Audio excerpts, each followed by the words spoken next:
And good morning. I am Tamara Scott. Thanks for joining us at Truth for Our Time, and we're powered by webcast1live.com. Webcast1live.com. Send that out to your friends. Actually, I meant to do a tweet. Maybe I'll try and multitask here in a minute and send a tweet out. Let everybody know we're here. It's good to be back. As you know, last week we played an encore performance, and my thanks to Ryan Northfield, our producer, who does such a great job of putting everything together for us and fixing all the things behind scene when we're on air. But if you watched last week, the show that we did was a great one with several parents right here in Iowa concerned about the Common Core. And it's good discussion, good for you to go back and view. But the text at the bottom said I was out of town because I was now a grandma. My first grandchild was born last week, and it was just a great joy to get to be there and be part of that. And as those of you who are grandparents know, it's a whole new phase of life, and I'm looking forward to that, to praying and pouring into this grandchild of mine. And if you're a grandma out there, I hope you're taking your responsibility like Timothy. Timothy's grandmother prayed for him, and Timothy talks about the power of a praying grandma and what ability you have. I was just talking to another friend. These moms are so busy. There is so much on them. So many of them have to work outside the home, or if they're in the home all the time, that can be so much weight to be a mom inside the home, not getting out to have adult conversations, just to get out to the store, just to get out to do things. And what an important task it is. There is nothing more important than you will do than being a mom, to raise the children that God gave you, to be their advocate, to understand them, to teach them. And there's nothing you're not qualified to do with your children, whether that's educating them, teaching them to read, teaching them their morals, teaching them to have fun, to relax, to enjoy life. That is your call. If you've been given parents, what a privilege. If you've been given children, what a privilege it is to be parents. And you need to take that responsibly. But we were talking, these moms don't have time. And so us grandmas, we have a little bit more time now. And so we may just start the go-go grandmas and be out there busy doing stuff and getting things done as we are at the state capitol here. Joining me in studio, I'm very pleased, Scott Russell. You've heard that name before on this show. Usually we're talking about the Common Core, and today we'll talk about the Common Core as well. We have a few people who will be calling in. Meg Norris. Meg is the teacher who quit teaching because of the Common Core. She realized she could do more to stop it, to protect her children, than she could in the classroom, with her hands tied in the teaching aspect, but seeing all the things that were happening to her children, the pulling out of their hair, the cutting, the depression, the frustration. And so we'll be talking and hearing from her as well. If you're listening from around the nation or around the globe, and you have stories about Common Core, you want to update us what's happening in your neck of the woods, we want to hear it. 855-244-0077 is the number. 855-244-0077. Call in. Let us know what's happening in your state. We know that 30 plus states are now in the process, have legislation in their state houses to repeal, reject, pause, move away from the Common Core or the testing consortiums, whether that's PARC, Partners for Assessments of Readiness for College and Career, I think it is, or Smarter Balance Assessment Consortium. So we know that that's already happening. And so we'll be hearing from some of those folks today. So Scott Russell in studio, and I've always introduced you as an Ankeny dad. Correct. Which is probably the most noble title you could have. I would agree. But how would you like me and to... father and husband. That's right. That's right. For me, I often introduce myself as, how is it I say it? Mother to 4, mother-in-law to 3. How was it? Yes. Grandparent to 1, soon to be 2, and wife of 1. Exactly. So...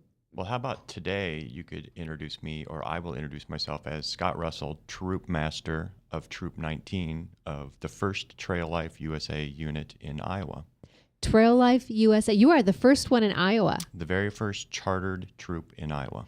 Now, are there more? Have there been more around other states? If you go to Trail Life USA and look at the troop locator, the country is peppered with basically little pins of where all the troops are starting up. So I don't know the number, but I think it's something like 500 different troops now have started all Okay. across the United States. Time out. 500. 500. Trail Life USA dot. TrailLifeUSA.com, I believe. .com. Yeah. So you can't, if you just Google Trail Life USA, you're going to find it. We have a local troop site. And that is traillifeankeny.weebly, WEEBLY.com. And I'll try and put that on the chat line here as well. Okay, 500. When did this all happen? I know it was in response to the Boy Scouts falling off the ledge. Good way to say that. Well, so let me answer the question first. When did it start and how did it start? Really, there is a faction of leaders and parents from Boy Scouts that as the Boy Scouts changed their membership policies, they wanted more of a Christian-based approach. Which it used to be. That's what Boy Scouts used to be.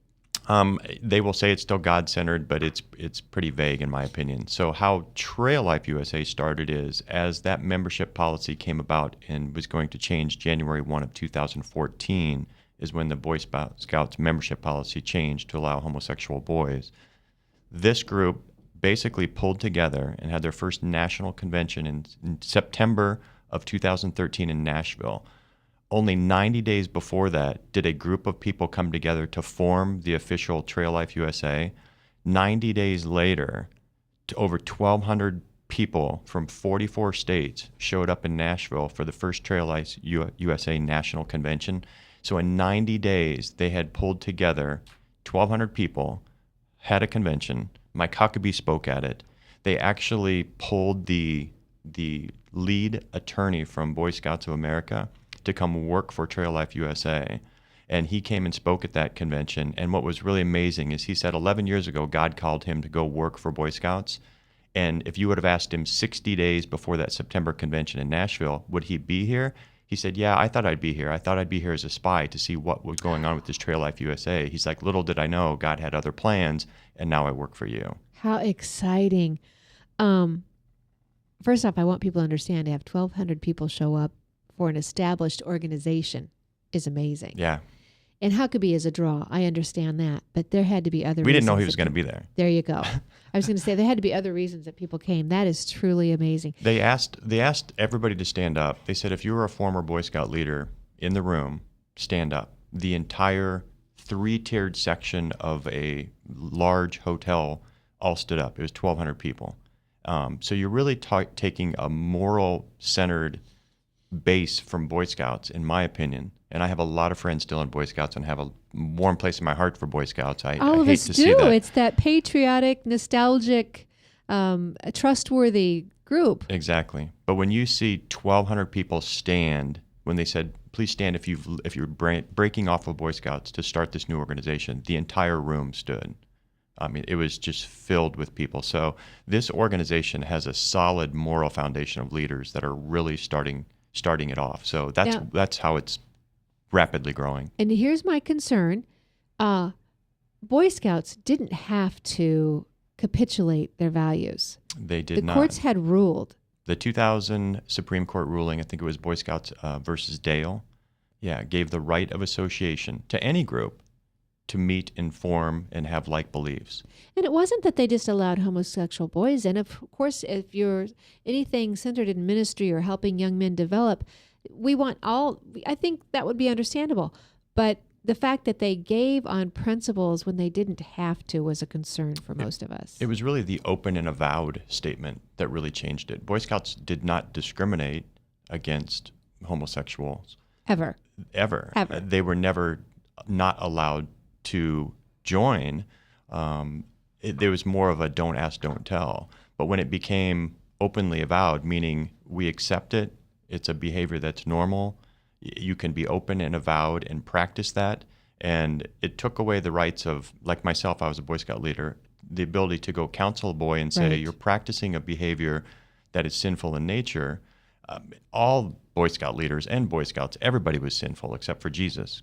So you should be able to counsel a boy, but Boy Scouts in essence took that ability away, and that was the piece that I really had to step away. If I could have counseled a boy that's behaving in a sinful way, and had that ability as a leader to say, hey, what you're doing is wrong. But the Boy Scouts, in essence, said, it's not wrong. It's normal behavior. It's accepted behavior. You're welcome here. And that became very difficult for me to operate that way. And for anyone listening, if you at all think that this is hateful, I want you to take a step back and understand that you might be getting wrong information. Galatians, I think it's 4:16 says, have I become your enemy because I tell you the truth? It's not hateful to speak truth unless you hate the truth. And to help a young man live in a healthy way according to God's word is not hateful. Scott, if you had someone who was a liar or a cheater or a young boy on drugs or a young boy on alcohol, I assume that your policy, that Boy Scouts policy, wouldn't have been, we accept this behavior as normal. Correct. You obviously, right, would help counsel and mentor and guide that boy. Yeah, absolutely. And so to be saying that we're going to allow something to continue that could be dangerous, that could have complications down the road, that's just not. And for those of you who say, but this is the way they're born, we don't have any scientific proof of that. We don't have any medical proof of that. But even if we did, even if you had, let's say, alcoholism, can now they think you can be at higher risk if you had a parent who was an alcoholic. And we don't say let's make alcohol more acceptable so that it's not so bad if you have an accident on the way to work or put others at risk. It's not, we don't try to make it more accessible so that these kids can get it when they're in school, or lower the drinking age because obviously these kids are struggling. Right. So why would we do that with other behaviors other than it's been politicized? And if you're not understanding this, you've been politicized and desanitized. Yeah, I really had to do, when I made the decision to leave Boy Scouts. So I, as myself, was a scout. I made it all the way up to Star Scout. And then, I always tell the story that when my boys were, first grade-ish, and I went into an area and saw a sign up for Boy Scouts, become a leader. And I'm like, oh yeah, I remember Boy Scouts. So I jumped in and became a leader. So I've got 10 years as being a scout, 10 plus years as being a leader. So to walk away from that, I have an older son who's an Eagle Scout, and he just got his Eagle Scout last year. So I was a committed scout, family, and leader. So to make that decision to walk away, I had to do exactly what you mentioned. I had to go and do my own research. I spent several weeks Googling the topic of, is it birth or is it choice? And I could not uncover anything that really scientifically said you're born this way. So then I had to turn over and say, okay, so let me see what does the Bible have to say about homosexuality? And a failure of mine, I haven't read the Bible. I go to church regularly, but I don't memorize the scripture, and I haven't ever read the Bible. So I had to turn to it and try to get more into the Word and find out what it said. And it's very clear, Tamara. I mean, I didn't know this until I started reading it. And you read Romans 1, and it's scary what it says about it. And it pretty soon then what I had to do is say, okay, there's no scientific proof that you were born this way. And if I choose to endorse this as a normal behavior, I'm really going against now my religious beliefs. And I'm basically saying God is wrong, which I'm like, I can't do that. And if I can't stay in the organization and counsel and mentor boys for sinful behavior, then I need to leave. And that's the decision I made. So you're absolutely right, and I appreciate you saying that. I'm not a hater of homosexuals. No. I'm a sinner myself, so Absolutely. I don't need people to hate me. And I don't hate. I have friends that are homosexuals, and I work with people, and I enjoy those working relationships. So I really just had to make that physical choice to break off and start something that was more grounded in my belief. And what we're doing in Ankeny, Iowa, is just that. We're just trying to go back to what the Supreme Court said. We have a group of people with like beliefs that want to form an organization to raise godly fathers, boys, turn them into husbands, and be great citizens in a community, and just do it around a Christian-centered, Jesus-centered organization, period. And this is going to be an outdoor, adventure-based masculine program where fathers are helping raise boys, period. It has nothing to do with discrimination. We ask that people sign a statement of faith. The statement of faith would be that, you're a Christ-centered believer, you believe in Jesus Christ, that you believe marriage is between a man and a woman, and you believe sex should be reserved for inside a marriage. Now, I would venture to say that at some point in Trail's life history, we're going to have boys break those covenants and maybe do some experimentation outside of marriage.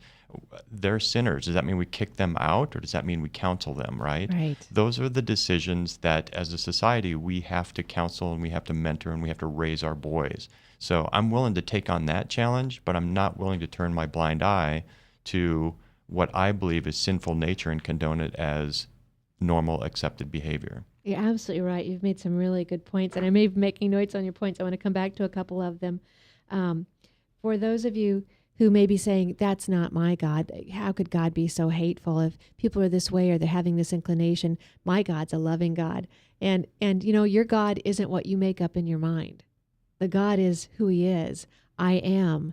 From the beginning, before the world was created, he was the Word. The Word was made flesh through Jesus Christ, but God is, I am that I am.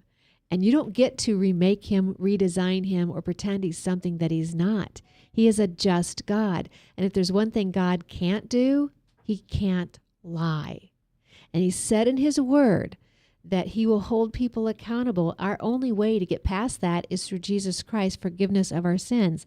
The one sacrifice, about the Old Testament is full of sacrifice for our sins, atonement for our sins. So you needed that pure blood, that animal without sin, and that we always think of a spotless lamb. Jesus Christ was that spotless lamb that died for us. But because God is a God of free will, you have to accept Jesus Christ to forgive you of your sins. Very easy to do. All you do is ask him into your heart. There's no work that you have to do. You don't have to go somewhere. There's not a penance you have to pay. That's the beauty of the sacrifice.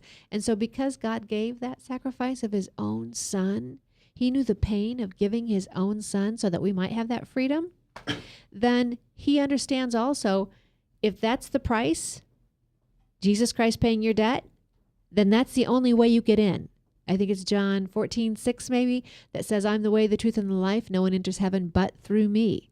And so that is the only way, is through Jesus Christ. And so if you think you're just going to make God out to whatever you want him to be, He's set the parameters. They're very simple. It's not something you have to work your way into. It's not like the Islamic faith where you don't know, you can never know, and you have to have jihad to have your security or your guarantee. All you do is ask Jesus to forgive you and then try and live. And then you brought up, if these boys fall, we all fall, Scott, every day. We have that fallen nature. Yeah. That's why sin is so prevalent. And each of us are going to sin. When we walk out of here today, we'll have a bad thought, and we forget about that. But the thoughts, the word tells us, are just as wrong. And that's why our founding fathers knew we needed Christianity as the basis for our foundation. Whatever made men better Christians made them better civil citizens. And so we learn to control those thoughts, whether it's hatred, envy, greed, just dislike for someone. And so we work at that every day. It's not hypocrisy, it's training. And Absolutely. That's why it's so important. So you hear people say today, we're headed the wrong direction. They're in such despair. And I've come to the realization about the last week and a half, it's not that people are just simply apathetic. It's that they really don't think they have input. They don't think they have control, whether it's political, whether it's society. In our schools right now, we have a anti-bullying bill at the State House. It is a horrible bill. Let me say this, a horrible bill. Not that it's not that I'm pro-bullying. Someone said that to me, Tamara, are you for bullying? Obviously not.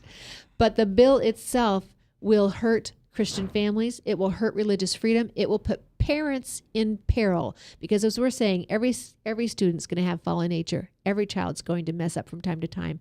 This will allow schools to go after parents if your kid just says something wrong. And the thing is, it's not what they say, it's how somebody else interprets or decides to be offended by what they say. When have we ever had laws or punishments available on that whim? How dangerous is that? Because what you say to me today may be okay. Come with me. 8th grade girls, catty, mean 8th grade girls in middle school. What you say at a slumber party, whatever, 2 days later, they're not friends anymore, and now it's an offense. you're putting everyone in jeopardy. This is a bad bill. It gives the superintendents the authority to go into the cyberspace world, which they now blame for bullying. Tell me, we've had bullying all around forever, as long as we've known. It's gotten worse after 62. We took the Bible out. We've been groping ever since for something to replace it. And now those who demand we don't have it in the classroom are demanding we pay for the consequence of removing it. And that's what this bill is, a consequence of removing it. And it's going to be costly. They want to pay for training. And like I said, the superintendents will have authority outside the school districts, not something we want, not something they want. They really don't have time, energy to be responsible for that as well. So if you want, that's just a side note, in Iowa, call your legislators, email your legislators. It's always their first name dot last name at legis, Legis, .iowa, IOWA.gov. First name dot last name at legis.iowa.gov. And 515-281-3221 is the House, I think, is where you're going to have to deal with that right now. I think it's already, unfortunately, passed the Senate. Didn't mean to take that segue, Scott, but it fit in. No, it's a good point, because it shows the complication of some of the issues that we're dealing with in society today, in cultural and morals and values. And to your point, who isn't against bullying, Yeah. right?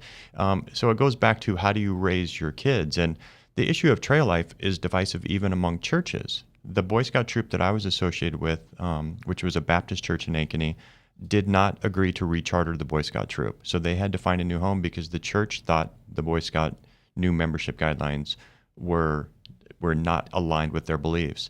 The troop, or the church, First Church of Christ in Ankeny, that did charter Trail Life USA, also used to charter a Boy Scout group. And I hesitate to use the words kicked out, but in essence, that's kind of what happens. The church basically says, I'm sorry, we can't charter you, you can't meet here because your membership policies don't align with our religious beliefs.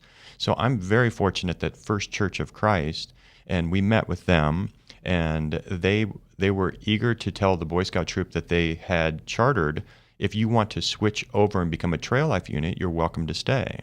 But there was just some decisioning and a lot of decisions that families have to make in that area. So that troop actually decided to move out, and that left an opening, and I had found out about it. That church reached out to me. So the First Church of Christ in Ankeny will actually have our open house for Trail Life USA on the 24th of March at 7 p.m. Okay. And I'm going to go ahead and give the address here, if I have it.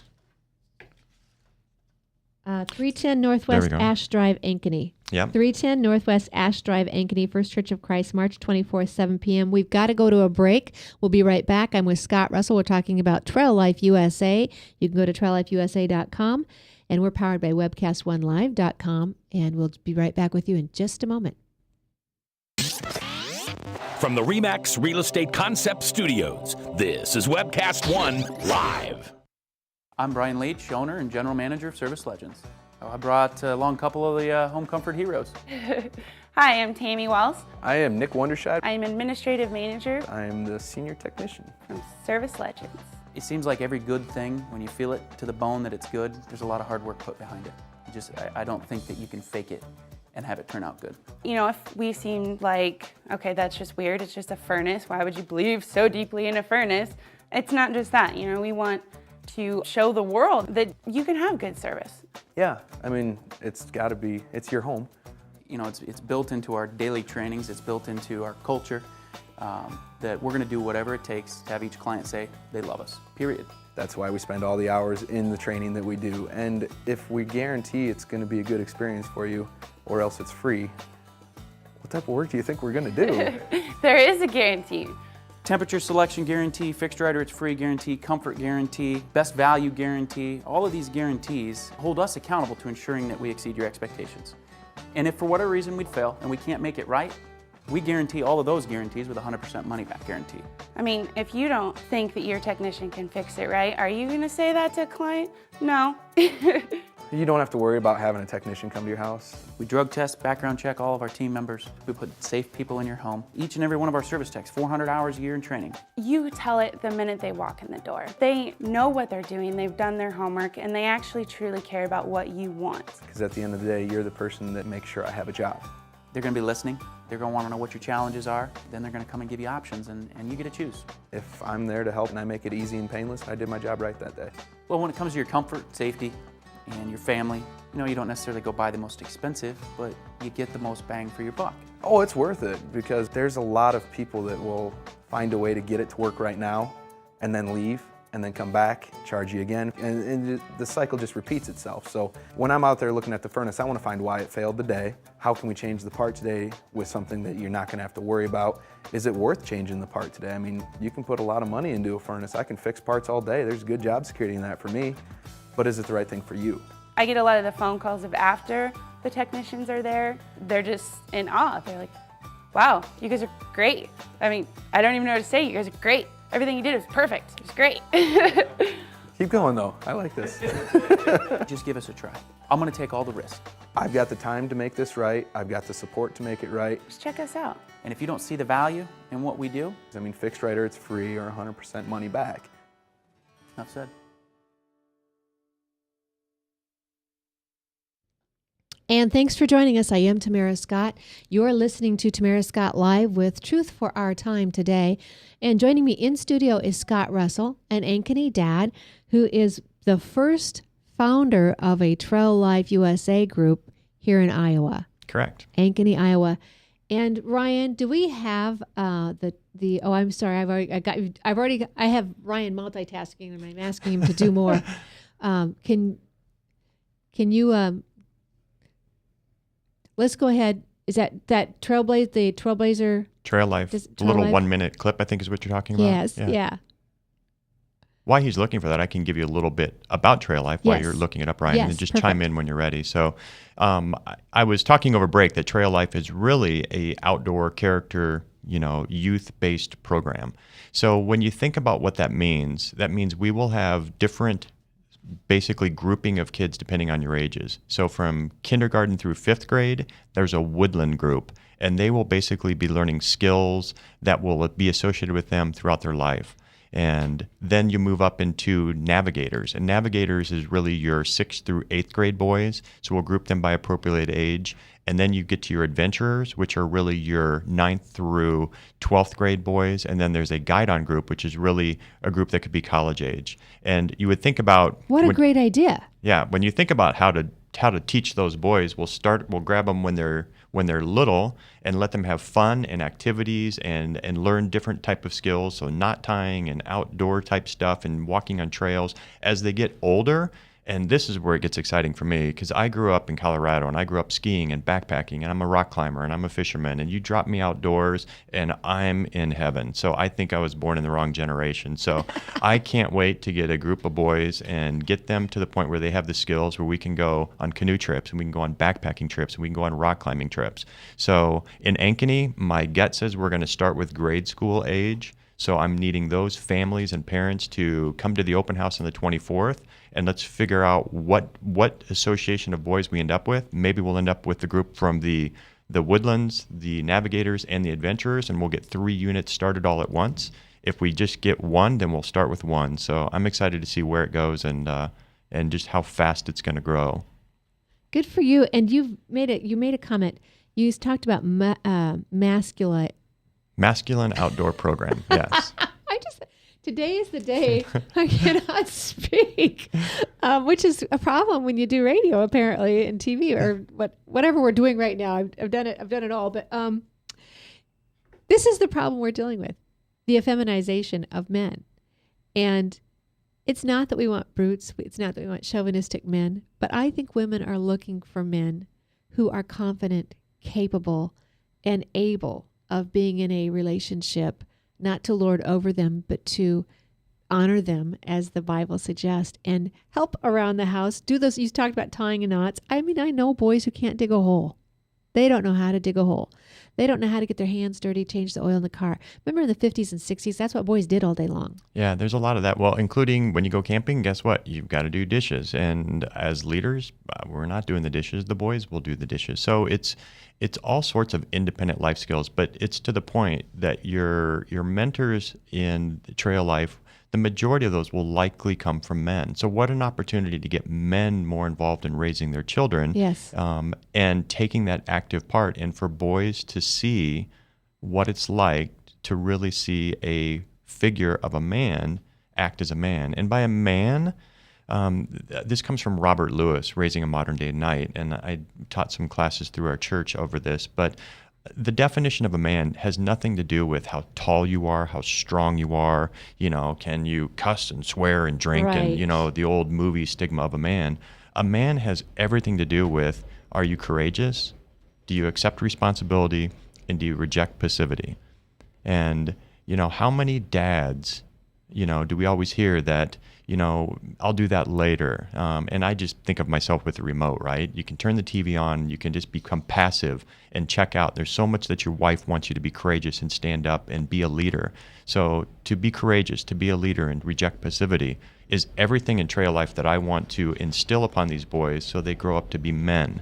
And if they can do that, then they can be great fathers and husbands and community leaders. Because we all know we're headed the wrong direction. We want things to somehow go back as they were in the 50s or the 60s, and not every aspect, I understand that, but we understand that the broken families is not the right trail. We understand that for kids, two parents, biological parents in the home is the best thing for them. Studies show it, science reveals it, the media just keeps denying it. Yeah. That's all we can say about that. So this is one of those great programs that I think will help with that. We have Meg Norris, I think, on the phone, and I'd like to bring her into the conversation. You have been following the Common Core Hi, battles, Meg. Scott. You've been so active in this in Iowa. Meg, are you with us? I am. Thank you so much for taking time out to join us. Oh, thanks for having me. Okay, I'm going to change earphones because I'm not hearing you, so hang on just a minute. Actually, you can talk to Scott while I'm doing that. Tell us what's happening in Georgia. Oh, Georgia is exhausting. We have several bills that have come through our legislature. They have been hacked to death. And unfortunately, as of 2 days ago, we're now at the point where the original sponsor of our anti-Common Core bill has reversed and is now no longer supporting his own bill because wow. it has been so hacked up. I'm incredibly disappointed because we had great support in the Senate. We even had the House education leaders come over and support the bill in Senate hearings. And then once it got back to the House Education Committee, they destroyed it. There's been lots of money, lots of lobbying, thousands and thousands of dollars poured into reelection campaigns, and it's been an education in the ugly, dirty side of politics for me and for a lot Meg, of other people. It's funny you say that because I think I'm well behind you in my involvement in getting active in this. So as put on my dad and parent title and listen to what you're saying, my advice to you would be, though, don't stop, because when you talk, you recharge me. And hopefully when, Tamara and I reach out and, we recharge you. And this isn't going to go away. This is absolutely going to continue. We're dealing with some of the same stuff. The subcommittee bills get killed here in Iowa. But we've got legislators that aren't going to stop, and I'm sure yours aren't either. So they're going to continue to hack and fight, because when you cage a lion, what do? They fight back, but they know they're cornered, and we're just going to continue to close in on them. So just continue the fight. I can't give up. I can't turn away. I left my classroom to be a voice for these children, and I have to continue to do that. And if it's not through the political side, then we'll rally the parents. We'll get out there. I think right now we're really trying to spend the next 3 weeks really pushing parents to opt their children out. The data behind this really is the pot of gold. It's what all these big corporations want. They want their hands on all this personal information that belong to our children and our families, and the best way to destroy what they're trying to do is to not give it to them. And so we're really trying to encourage, and it's scary. The pushback has been tremendous. we really have awakened the sleeping giant, and they're pushing back, and they're not being nice about it. They're not. And I'm so glad Scott was here today, because your words are absolutely right, Scott. We feed off of what each other are doing. And Meg, that's why I wanted you to call in today. But the more people hear about this, the more we're going to push back. The public is just learning about this. And I have people say to me all the time, I don't know anything about this. You weren't supposed to. You were bypassed as a people. Your students were bypassed. Only now that it's coming into the classroom, our parents learning about it, legislators were bypassed. It was governors and departments of education, boards of education, bureaucrats, unelected, unaccountable bureaucrats who decided they knew better than parents, knew better than teachers, knew better than principals. And now if anybody's for this, it's usually principals or superintendents who think they're somehow going to get money from money this. And money and positions, power. The corporate money behind it is really sickening, and I think that has been a lot of the draw for bigger name politicians is to have the Gates Foundation promise you X amount of money, and I think that's why we're not seeing the teachers unions come around. We're not seeing some of the big minority groups are not coming around. NAACP isn't coming around. 100 Black Men of America not coming around. They're all being supported by money through the Chamber of Commerce or money through Gates Foundation, Broad Foundation, those types of groups. That Walmart, the amount of money coming out of Walmart in the state of Arkansas is just dumbfounding, and making sure, taking a look at what your legislators are doing and where they're getting their money from is very helpful, because you know which ones that you can actually have a conversation with, and which ones are going to turn a deaf ear because their coffers have been filled by Michelle Rhee and Students First. You're absolutely right, Megan. Denise Bubeck is here with us in studio, and she just handed me the Farm Bureau newspaper, and this is very concerning for Iowa. If you're a member of the Iowa Farm Bureau, you need to be calling your representatives and letting them know they're involved in the Common Core, and they're promoting the Common Core. And I haven't even read this article yet, but this is their newspaper, and so something you need to be calling as a local Farm Bureau member and telling them to back away from that Common Core, because you will lose local control. For them to say you have local control, and we know exactly what you're talking about, Meg. We sat in the gallery, was it Monday, and watched the beautiful theatrics done so well as representatives stood and interrupted the only one out there speaking truth, and then played off each other and said, but this isn't going to interrupt local control. And the other one stood and said, oh, no. And honestly, all this is local compliance. Yeah. It's not local control.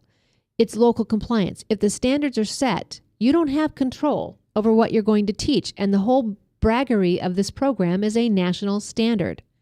So you will not have local control. You'll have local compliance. Not only that, it is copyrighted by a private company. So even if parents start to figure it out and go to their local board of education and say, I don't like this, I don't like what's going on, nothing can be changed because it's copyrighted internationally by a privately held company. It's the first piece of public policy that has ever been privately copyrighted, and it's a crime. It is an attempt to turn our schools into training grounds. You mentioned something, Meg, that I think is important for everybody listening to know too, though, is yes, you're absolutely right. When you go to your local school boards, Common Core is kind of a legislative issue, but they absolutely need to be aware of the stuff that's coming and what they can and can't do. Some of the No Child Left Behind, things that are tied to that I can tell in the Ankeny School District, we have to do this because we're behind, or we've been told that we have to get to this. We had a school board president who actually asked, well, what happens if we don't? And it was kind of a double talk answer. And then he said, but what happens if we don't? And again, it was kind of a stall. Well, we're going to do this and this. And he's like, no, you're not answering my question. What happens if we don't do this? And the answer actually came back, well, really nothing. So there is some things that you can do at a local level if you approach your school board and get them aware of what's happening and what they're asking and what they're doing. But sometimes what I see happening is the school board, those are volunteers. They have full-time jobs. They do other things. And the superintendents and the curriculum directors are all going to these same brainwash sessions, is what I'm going to call, at the state level. And, they're coming back with these ideas and moving forward because they think this is the path that we have to go on, and we're mandated, or we're guided, or these are the standards. So they pick up this language and they start doing things that move us down this core road. And the school board doesn't even know what's happening about it. So I would just say that to everybody who's listening: go talk to your school board and make them aware and educate them. And you could help them a ton by getting involved yourself and feeding them the information, because they're already doing their day job plus the school board job. Absolutely. And I'm calling in from another state, so obviously our school boards operate a little bit differently. And I think from state to state it's going to be different. Likely, yeah. But one of the greatest things I have discovered is a movie that was just released for rental and purchase. It was being screened all over the country. It's called Standardized: Lies, Money, and Civil Rights: How Testing is Ruining Public Education. And it is one of the best summaries, and certainly one of the best hours you will spend for $5 learning about not only where this came from, but how horrible it is that these tests are being used in ways they were never meant to be used. We're using a test that was meant to measure knowledge of certain standards, and we've turned it around, and now we are ranking children by them. We are using them to evaluate teachers. We're using them to grade schools. The whole idea of school grades needs to be thrown out. The idea that a school full of low-income children has to work 10 times as hard to bring those children up to a certain level, and if they fail, then the school gets a failing grade. Meanwhile, you have schools in upper middle class areas that are doing extremely well and are getting A grades, and they're getting the schools that need the funding the most are being punished. And as far as funding goes, I wanted to jump back over to the opting out. A lot of schools tell their parents that they can't opt out because it'll affect the funding of the school, and it really won't. Okay, Meg, hold on. I want to come back to that. We've got to go to a break. Oh, okay. But hold on to that. We'll come right back. I'm so glad you joined us today, and I'm so glad. It was just so fun talking with you last night online. Every time I talk with you, it just cracks me up. And so we'll be right back after these messages, everyone. Stay with us at webcast1live.com. Hey, psst. Let me let you in on a little secret. You ready? Always try to do business with people, not places, especially if you seek honest Christian business people. And when it comes to my car, I really need to trust who's working on it. Now, my family is so blessed. A few years ago, we found a family-owned automobile repair shop that operates as a Christian business also. Open, honest, reliable, trustworthy. It's AMCO on Hickman Road in front of Kmart, and it's a family-owned Christian operating business. This family treats your car as if it was their car. Everything from oil changes to transmission repair and everything in between. So the next time you feel the need to be at peace with your choice of who you can trust with your car, give AMCO on Hickman a chance to serve you. And tell them Max sent you. All across America, there are countless numbers of people struggling with addiction and other life-controlling issues. Probably someone you know and love. There is a way out. There is hope. Transformations Treatment Center in Delray Beach, Florida, has a unique approach to substance abuse treatment. Call now and ask about our Guaranteed Success program or log on to transformationstreatment.com. Transformations. Change your life. Change your relationships. Transform your world. Get away from us, you mean old credit card. We don't have any more money. We're in trouble now. Save us! Help! Somebody save us! Somebody help! Help! Save us! Tom Coates from Consumer Credit of Des Moines. If your credit card's a little too animated, give us a call. Hooray, we're saved! Consumer Credit, you're our hero! Hi, I am Tamara Scott. Thank you for joining us on Tamara Scott Live, Truth for Our Time. In studio, I have Scott Russell. He's actually here today with Trail Life USA. And if you'd like more information, you can just go to Trail Life USA, do a search on the website, and the local group, traillifeankeny.weebly, WEEBLY.com. And for more information there. Meg Norris is on the phone with us as well. Both Scott and Meg have been dealing with the Common Core issue. Denise Bubeck is here as backup in studio, and you have no idea how much I appreciate that. But I appreciate being able to talk with Meg and Scott. I also want to update you on this. Over 30 states have legislation to pull, reject, repeal, pause, stop, break contracts, one way or another, on Common Core, Smarter Balanced Assessment Consortium, or PARC. I think that's the Partner Assessment Readiness for College and Career. And in fact, Joy Pullman just tweeted out, Paul Lundeen, chair of the State Board of Education, informed his colleagues Tuesday that he plans to ask them to vote next month on a resolution calling for the legislature to repeal the 2012 law that required Colorado to sign up with the multi-state testing group, PARC. It's happening. It's going to continue to happen. Meg, I had to interrupt you there. You were talking about students being able to transfer schools and being told they can't. Is that correct?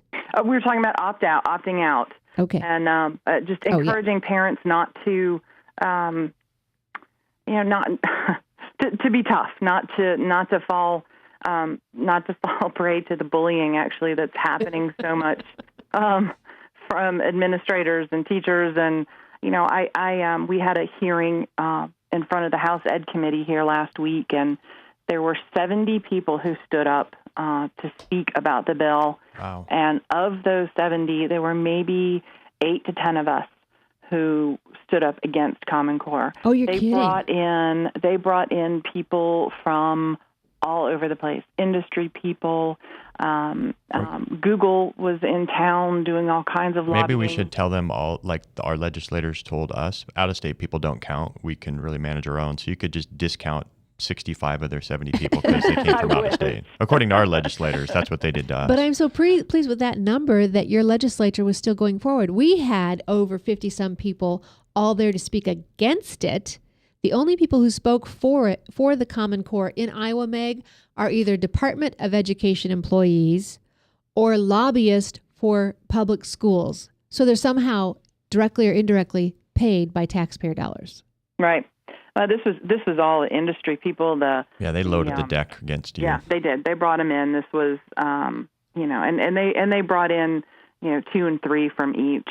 They had school systems that allowed the teachers to take days off to come up on publicly funded school buses, which I think I had a little problem with. I'm so glad to hear that. Meg, are you sure you're still an Obama supporter?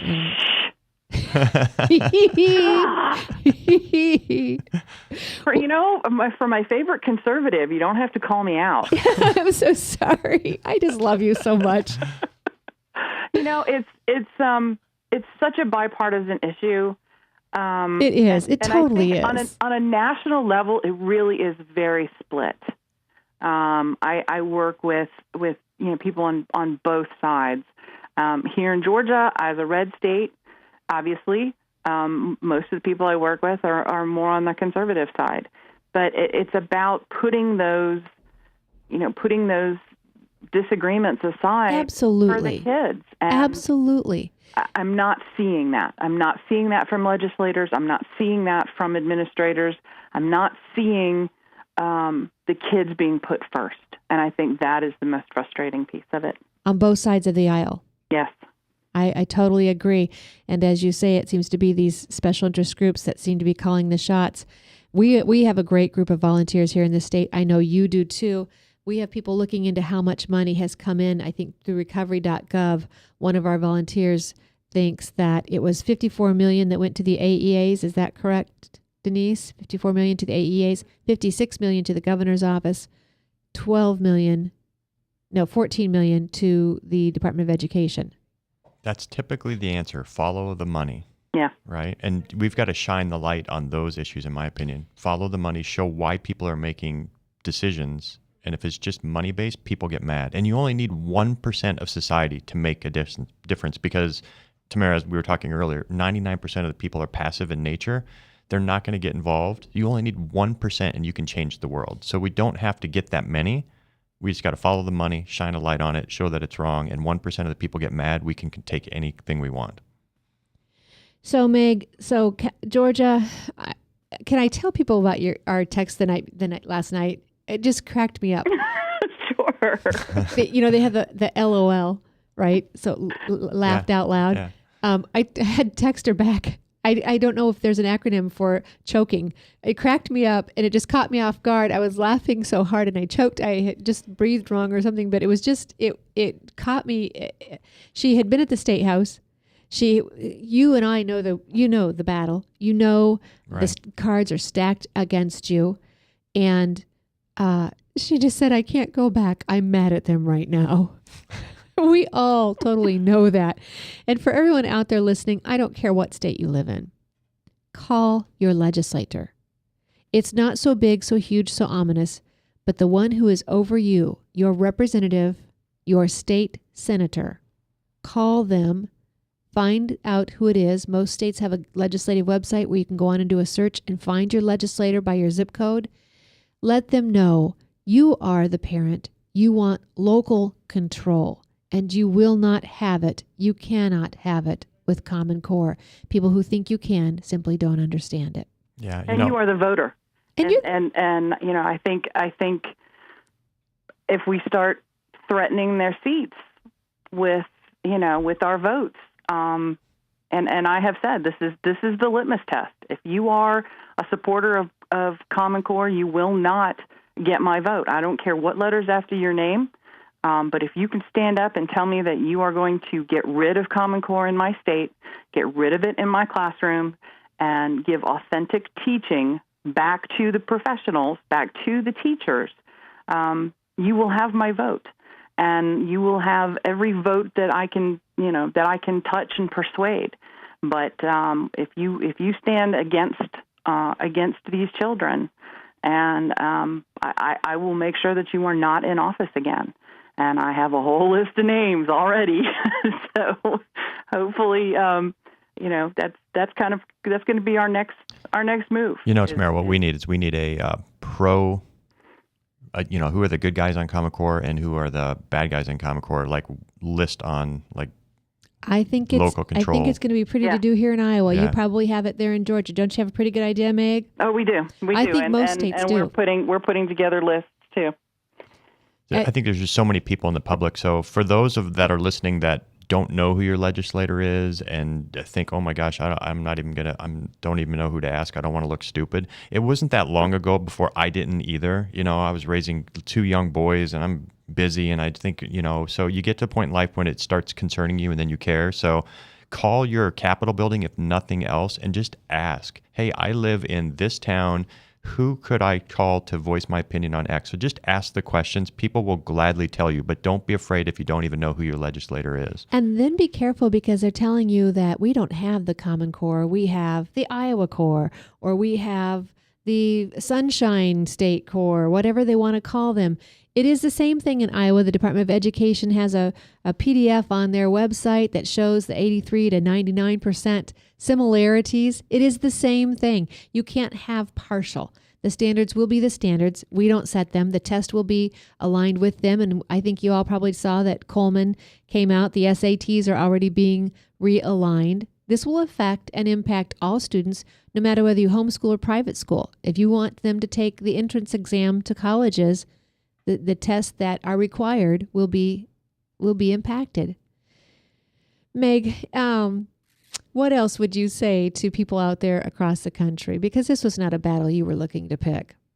To get involved, to walk away from my chosen career took a lot of guts. But every day I see parents out here who, like you said, had no idea who their representative even was 2-3 weeks ago, and who are doing their own research, who are on their computers and they're reading and they are availing themselves of the research that's out there on these standards and what they're doing to our children, what they're doing especially to the young children and what they're doing to our special needs kids, what they're doing to our gifted kids. The whole idea behind standardization is to make everyone the same, and our kids are not the same. And, if we wanted to create a workforce, then that would be fine. But we don't want that. We want our individual children. We want our scholars. We want our, we want our engineers. We want our farmers. We want everyone to be unique and to be able to chase the dreams that they're interested in chasing and to be prepared to do that. And that's not happening. And, I ask the moms, there was somebody said to me, a father will take a bullet for their child. And someone turned to them and said, yes, but a mother will kill. And I said, you know what? You are absolutely right. And not that we don't want dads in the fight, as well. But moms who are at home who may be looking for something to get involved with. It's so rewarding and so helpful. And even if it's just passing out flyers at the ballpark on Saturday afternoon, just letting other parents know, because this was brought in the dark of night. Nobody knew what it was. Nobody knew how horrible of an effect it was going to have on our children, and it needs to go away, and it's going to have to be the parents that make it happen. You're absolutely right. The schools are either they've been bowled over, they're grasping, begging for the money that still comes through with this through grants. We hear that the Department of Education is still applying for grants here in Iowa. So you're absolutely right. It has to be the parents. And if you don't feel like please don't leave it to the experts. They're why we're in the mess we're in. God has equipped you. He has called you by the children he's given you. And if you apply yourself, you will get the answers. It's that simple. Hebrews tells us that if you ask for wisdom, he'll give it to you in plenty. So I think that he'll align your steps if you pray about it. I really do. And so there are certainly people in every state. Get on Facebook. Do a Stop Common Core in, and every state's going to pop up, and you can find your state. Some of them have Californians against Common Core, but you'll find it. If you do a search on Facebook, you'll find your group. Many of them have websites. Scott, what would you like to say the last minute? Troop 19, open house for Trail Life, March Very 24th, good. 7 p.m. to shift gears. But then, Meg, I would like to say thank you for having your letter go viral that you wrote. I just was a dad in Iowa that I read, and it made the circle of the people that are just on the fringes, I think, and trying to make a difference here. So having us hear that a teacher said what you said and stood up again, it motivated us. So you might feel beat down and worn out, but you gave us tons of energy that sustained us for 90 plus days. So hearing your voice again just remotivates me. So thank you. Oh, and thank you to both of you too, because this re-energizes me, because you get to a point where you say, oh, I just can't do it anymore. I can't go out and speak to another group of parents. I just can't. And I am re-energized, and I appreciate that. You are both blessings, and I'm very, very grateful. Meg, we are just so pleased to, just meet you, get to talk to you. I look forward to someday I get to meet you in person, because you are that buddy on Facebook that just always brightens my day, even when we're talking about the darkest of subjects, whether it's Common Core, whether it's special needs kids, whether it's the poverty that's so prevalent with our kids today. But thank you for the heart of compassion that you show for your neighbors. I appreciate that. And to all of our listeners out there, that's all it takes. We all want the world to be better. We'd love peace on earth, but we don't have peace across the dining room table. It starts at home. It starts in your neighborhoods, like Scott and Meg have both said. Talk to your friends, whether it's at church, book club, ball games. That's all it takes. You don't have to be abrasive. You don't have to take fighting words, but take the truth, Give them pamphlets. There are great pamphlets out there. Concerned Women for America, if you go to that website, has a brochure on the Common Core talking about the laws that are broken through the Common Core by this nationalized standard. There are a lot of names, acronyms, phrases that are unfamiliar to people. Don't let those frighten you. Say to someone, what does that mean? What does that stand for? Make them explain it to you. But you have a right to know. You have a responsibility to find out. These are your children, the most precious thing that God's given you and the only thing that you can take to heaven with you. Thank you, Scott. Thank you, Meg. Thank you. I am Tamara Scott. Thank It's you. Truth for Our Time. Be encouraged, but never be complacent.